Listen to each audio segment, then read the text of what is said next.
బతకడానికి దిక్కులేదు గాని యువ నాయకుడని పేరొకటి. పోస్టర్ ఖర్చు వేస్ట్. నువ్వేమైనా ఎక్స్ పార్టీలో చేరిపోయావా ఏంటి? అవునరా, మీలాంటి చెంచాగాళ్ళ మాటలు చెవికెక్కించుకుని వాడు ఆ పార్టీ వదిలి రావడం లేదు. అమ్మా ఏంటమ్మా నువ్వు? ప్రతి ఒక్కరు యోగిని తమ బిడ్డ అనుకుని ఎంత సంతోషపడుతున్నారు తెలుసా? కానీ నా బిడ్డ గురించి నేను సంతోషపడడం లేదు కదా.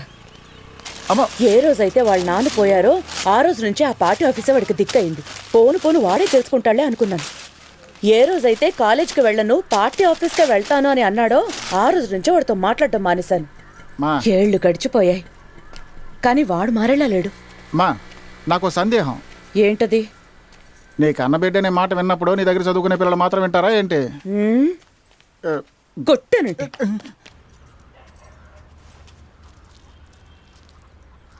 ఏమా ఇవాళ సాంబారేనా? చికెన్ మటన్ లాంటివి ఏం చేయవా? ఏరా, వాడింట్లో భోంచేసేది ఒక్క పూటే, అందుకే వాడికి ఇష్టమైంది చేశాను. ఉన్నదే ఇద్దరు, ఒక్కొరికి ఒక్కో రకం చేసి పెట్టగలనా? ఉండ్రా నీకు వేస్తాను. మన బాడీకి సాంబార్ సరిపోదంటరా? రాళ్ళు కొట్టడానికి వెళ్తున్నావా? కాలేజీకి వెళ్ళేది. మూసుకొని తినరా. నువ్వు మన నాన్నలాగా సాధారణ కార్యకర్తగా జీవితం గడిపేస్తావు అనుకున్నాను. పర్లేదు, కంగ్రాట్స్. నా గొప్ప ఏంటో అమ్మకు అర్థమయ్యేలా చెప్పు. ఏం ఊరంతా మైక్లో మాట్లాడుతున్నావుగా, అమ్మతో మాట్లాడడానికి ఏంటి? మా మధ్య మాటలు లేవని నీకు తెలీదా? మాట్లాడకుండా ఉంటేనే అమ్మ నిన్ను తెగ పట్టించుకుంటుంది, నీకు నచ్చినవన్నీ చేసి పెడుతుంది. ఇక మాట్లాడితేనా? రే చెప్పరా.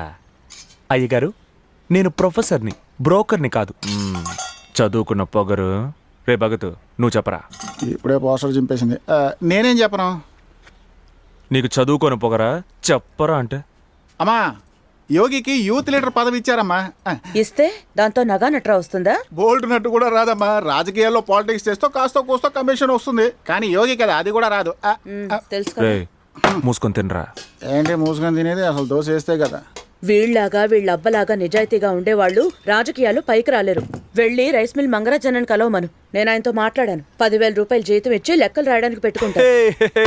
ఆ మంగరాజ్ వాళ్ళ అబ్బాయి ఉద్యోగం కోసం మన దగ్గరికి వచ్చాడని చెప్పు. ఈ ఎదవ పోసు 4 గీసుకోవడానికి మాత్రమే పనికొస్తుంది. జీతం పని పట ఉంటేనే ఎవరైనా పిల్లనిచ్చేది. వీళ్ళ అబ్బేమో పెళ్ళాం బిడ్డల బాధ్యతల్ని పట్టించుకోకుండా నిప్పంటించుకున్నాడు. ఇప్పుడు వీడు అదే పద్ధతిలో వెళ్తున్నాడు. వీడికి ఏమైనా అవుతుందేమోనని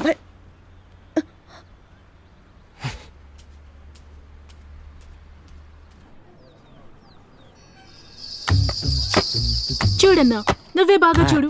ఏ గుడ్డు పెద్దది? నేను పెట్టిన నా గుడ్డే కదా? అవునమ్మా. ఏంటి నాటుకోడి ఇంత పెద్ద గుడ్డలా పెట్టిందా అని సందేహిస్తున్నావా? సందేహమే. ఇలాంటి గుడ్డు పెట్టే నాటుకోడి బతికిలేదు. ఓయ్, నేను నిన్నడిగానా? నేను దానికి ఎక్కువ మేత పెట్టడానికి నా ఫుడ్ నే త్యాగం చేశానన్నా. అవునవును, చూస్తేనే తెలుస్తోంది. వీడిచ్చేదానికన్నా 50 పైసలు తక్కువకిస్తా. అయితే సరే, 20 ట్రేలు. అన్నా, కొత్తగా వచ్చిన అమ్మాయిని నమ్మి మన అనుబంధాన్ని చెడగొట్టుకోకు. ఎందుకంటే ఆ గుడ్డును చూస్తే ఒరిజినల్ నాటుకోడి గుడ్లా అనిపించట్లేదు. ఓయ్, దేని బట్టలో చెప్తున్నావు? దమ్ముందా ఒక్కో గుడ్డు పగలగొట్టి చూడడానికి? ఏది ఒరిజినల్లో ఏది డూప్లికేటో చూద్దామా?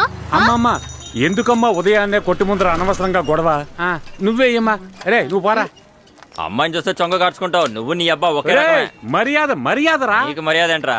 రే ఆ అమ్మాయి నీకు గుడ్లు అమ్మట్లేదురా. నీ వ్యాపారానికి గుణం పెట్టింది. మాకు బాగా తెలుసులే. నువ్వు పట్రామా, నువ్వు పట్రా. గుడ్లు ఎంత తాజాగా ఉన్నాయో. ఈ గుడ్డు నీకు ఫ్రీ రే, మీకు అసలు బుద్ధి లేదురా. అయ్యయ్యో, దీన్ని నమ్మి వారం వ్యాపారం మటాష్ అయిందే. ఏంటి తమ్ముడు, మీ నాన్న టైం నుంచి వ్యాపారం చేస్తున్నావు, దీనికి కోపగించుకుంటే ఎలా? అది ఎవరో కూడా నాకు తెలీదు. నువ్వు లోడ్ తీసుకురారా.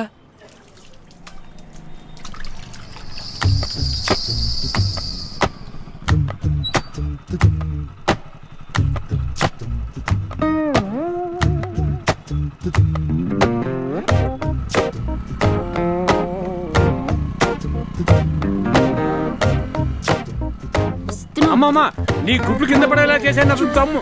ఏంటి అమ్మాయి చెప్పేది వినిపించుకోకుండా వెళ్ళిపోతుంది? సాయంత్రం వచ్చేస్తాను. నక్కేలాంటిలా ఉన్నాడే. ఏమా నువ్వు ఎంట్రీ బోర్డు కదా, చూసుకొచ్చేస్తావేంటి? ముందు అక్కడ ఫ్రీగా దూసుకెళ్ళిపోతున్నాడు. ఆన్నదిలేసి నన్ను మాత్రం పట్టుకుంటారేంటండి? ఏమా నా చేతికి ఎవరు సిక్తారో అల్లిగా పట్టుకునేది. అది కరెక్టే. ఒక్క నిమిషం. ఏడు చేస్తున్నావు?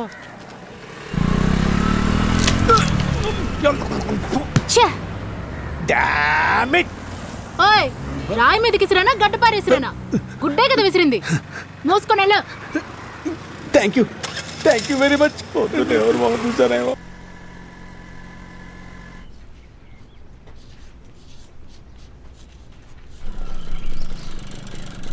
ఎవరమ్మా నువ్వు?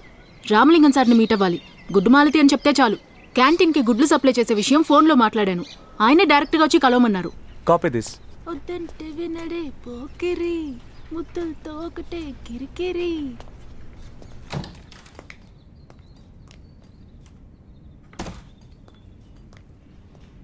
Sir, excuse me. కోడిగుడ్ల మాలతి, నా మొహం మీద కొట్టి నీ మొహం మూసుకుంటున్నావా? సారీ సార్, మీ మొహం చూస్తే బోండా మొహంలా ఉందా? చచ్చా. అంతకన్నా చండాలంగా ఉందా?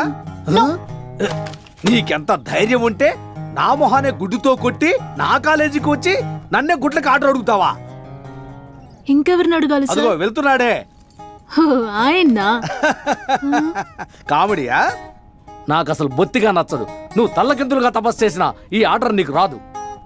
సార్, ఈ నాటుకోడి గుడ్డు పచ్చిది తాగేస్తే శక్తి వస్తుంది. పచ్చిగానా? అలాగా? అందుకే సార్ నోట్లో కొట్టా. కావాలంటే చూడండి, ఈ రోజంతా మీరు. Shut up and get out. Sir please. Get out.